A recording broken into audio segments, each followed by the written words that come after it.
demonstrador dito sa Maynila, RH29, Boy Gonzales. Come in, boy! Anthony, Jerry, napakarami ng pinipinturahan ngayon yung kahaba ng Recto Avenue na pininsala na mga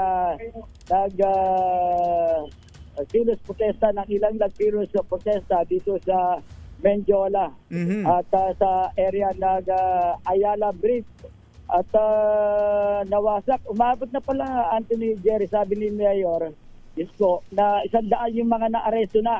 100? Na higit. At marami na saktan, mga pulis. Ilan daw? Ilan ang mga sugatan kahapon? Ang sugatan kahapon na mukhang sa initial yun may kapiraso lang. Ilan na po lahat na sugatan kagabi? Ng mga pulis natin. Total natin, kulang-kulang tandaan na. Ay, grabe. Kulang-kulang. Oo. Okay naman sila lahat. Paawa naman ng Diyos. Pero pilit din ako sa ating mga I would like to give credit to the Philippine National Police. Kahit na talagang barumbado itong mga bata kagabi, pinilit sila talagang maximum tolerance. Kaya lamang, ang kapalit, marami tayong pulis na nasugatan. Meron pa nga isa muntik mag-critical Pero ligtas na siya sa awa ng Diyos. Yorme, magandang umaga po. Si Katunying po, Mayor. Magandang umaga po. Magandang umaga, Mayor. Good morning. Magandang umaga. Good morning po. Kasama ko rin po si Jerry dito. Yorme, good morning.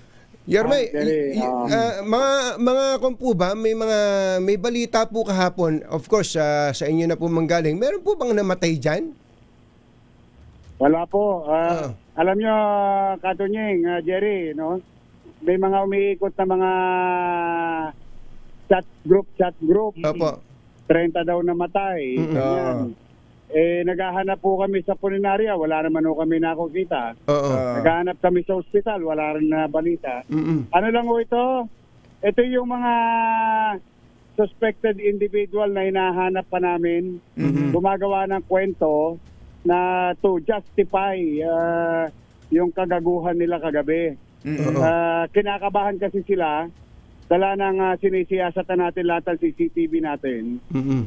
At yung mga nahuli naman, 100 mahigit ngayon, no? Dami pala. Nasa Manila Police District. Kakasuhan lahat yon, no? Ng arson, ng damage to property, government property and private property. At yan, may mga minor de edad din. Yun nga Lahat yan ngayon na iniimbestigahan at papailan ng kasong arson. Yorme, ang daming ang bata na panood namin sa mga coverage. Sa OYO, anong information ninyo? Saan galing yung mga batang yan at anong grupo yan? Sinong nagdala sa kanila dyan? Ibang lugar, Jerry. May Pasay, Parañaque, Caloocan, Taguig, Quezon City, may konting Manila. Pero may mga sketchy report kami na ito'y pinondohan ng mga dating politiko at isang abogado na inaalam namin kung gaano kalalim tong yung nagpondo kasi nagkabayaran Sino po yung abogado? Saka sino po yung dating politiko? Iniimbestiga pa namin siya. Pero kilala nyo yun. Malalaman din natin kung totoo, ilalathala natin. But for the meantime, dalawa yung pinagdududaan natin. Dating politiko ng Maynila, hindi naman masyadong mataas yung posisyon. At isang abogado. Miyembro ng partido. Miyembro ng partido. Anong partido po? Partidong politikal. Partidong politikal. Kagabi Yorme, yung may mga nagpapa-interview pa doon sa mga batang yon at mga sinasabi nila sila daw mga supporter ni dating Pangulong Rodrigo Duterte. Alam mo naman tayo, Katunying, Jerry, no? Iba yung rallyista nung umaga, mananghali, hapon. Yung mga tunay na rallyista na nagagalit talaga sa pamahalaan. Dala nang nangyari sa gobyerno. So sila naman, in fairness to them, I have to call a spade, no? Mapayapa naman sila. sisigawan, nilalabas sila hinaing nila katulad ng sa EDSA, no? Yung mga nagpunta sa Luneta, Ayun, Top Avenue, at saka yun dito sa Bonifacio, tapat ng post office sa Liwasan. Itong mga bata kagabi, ibang uri na to. Ito yung mga agitator. May mga initial report kami na talagang ginagamit itong mga batang ito. Now, sila rin yung mga bata na nagkakalat ng text ngayon. Inassure ko nga yung mga taga U-Belt, lalo na yung mga dormitoryo, no? Umiikot sa mga chat group ng mga magulang, ng mga bata, na pinapasok daw ng pulis yung mga dormitoryo. It's the other way around. Hinahabol kasi natin hanggang magpahanting gabi yung mga nagtakbuhan bata na kumukuble sa dormitoryo. Ayun. Pero sila naman ligtas sa mga nakikinig, ano? Baka yung mga magulang na nasa probinsya, kung manatago kayo, ligtas po ang inyong mga anak.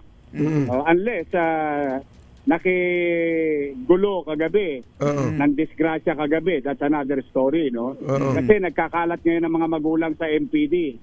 Lahat sila ngayon humihingi ng pasensya. Kaya lamang, we have to throw the books to them, no? Hindi naman ako nagkulang, Jerry. Katunying, ng paalala, 2 linggo na nakararaan at nung Biyernes. Malaya, bibiri mo, modesty aside, Jerry, just for the record. 14 na station ang nilagay natin kahapon. Doktor, nurses, Red Cross, frontliner, MDRRMO, pati tubig, namigay pa tayo para sa pangkalatan. Sa Lespo, saka sa Remisa. Naglagay pa tayo ng maiiyan nila, yung mga portalet. Kumbaga, we try to accommodate and let them feel that they are welcome to Manila. But the incident in the evening is very far different.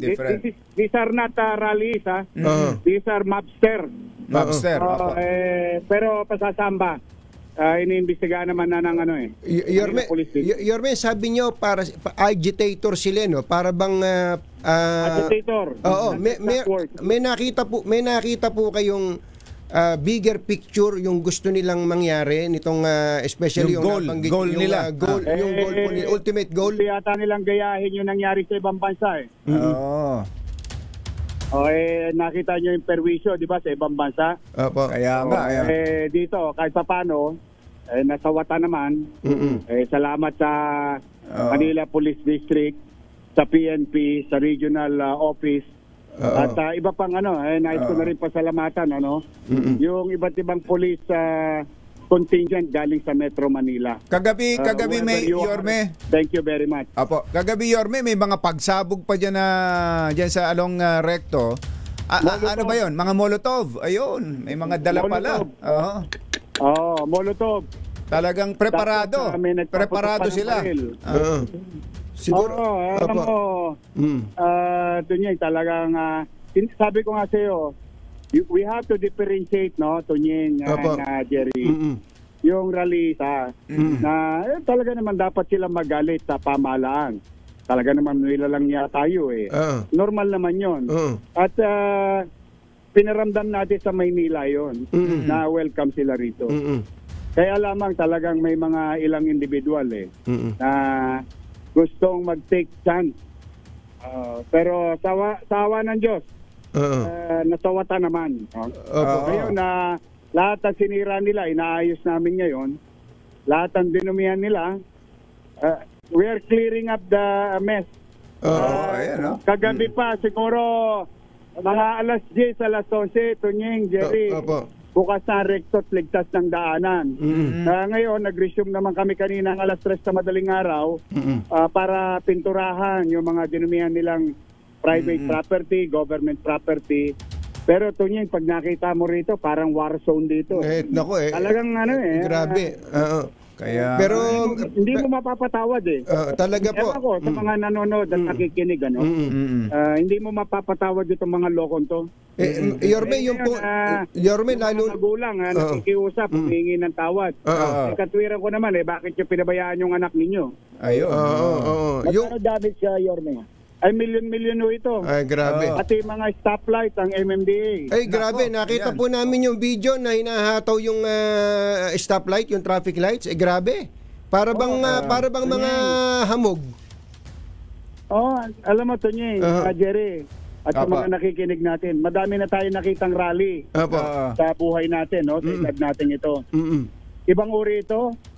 Hindi ito gawa ng mga rallyista na may hinanakit, pamahalaan, may hinihingi sa pamahalaan. Hindi ito, mga tolongges to. Hindi kaya mga naka-drugs yung mga yan, Yorme? Well, napacheck nyo na ba? Matino pag-iisip mo, hindi mo gagawin. Kaya nga eh.